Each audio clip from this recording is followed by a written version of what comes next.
আসসালামু আলাইকুম। বিসমিল্লাহির রহমানির রহিম। অজুর মাসালা।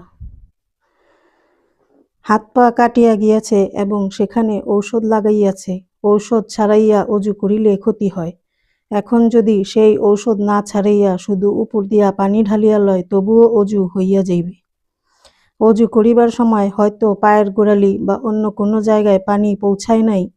অজু করিবার পর নজর পড়িয়াছে, এখন সেই জায়গা শুধু হাতে ডলিয়া দিলে অজু হইবে না, পানি ঢালিয়া দিতে হইবে। শরীরে ফোড়া বা অন্য কোনো রোগ এই রকম আছে যে পানি লাগিলে ক্ষতি হয়, তবে যেখানে পানি লাগিলে ক্ষতি হয় সেখানে পানি না লাগাইয়া শুধু ভিজা হাত দিয়া মুছিয়া লইতে পারে। এইরূপ মুছিয়া লওয়াকে মসেহ বলে। আর যদি শুধু মুছিয়া লইলেও ক্ষতি হয়, তবে সে জায়গাটুকু একেবারে ছাড়িয়াও দিতে পারে। জখমের পট্টি খুলিয়া জখমের উপরও মসহ করিলে যদি ক্ষতি হয় বা পট্টি খুলিতে খুব কষ্ট হয়, তবে পট্টির উপরও মসহ করা চলে। এমন অবস্থা না হইলে পট্টির উপর মসহ করা দুরস্থ হইবে না।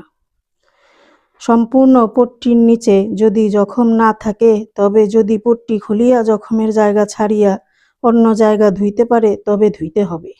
আর যদি পট্টি খুলিতে না পারা যায়, তবে জখমের জায়গায় এবং যে জায়গায় জখম নাই সেই জায়গাও মসহ করিয়া লইবে। অজুর কিছু মাসালা আজকে আমরা জানলাম।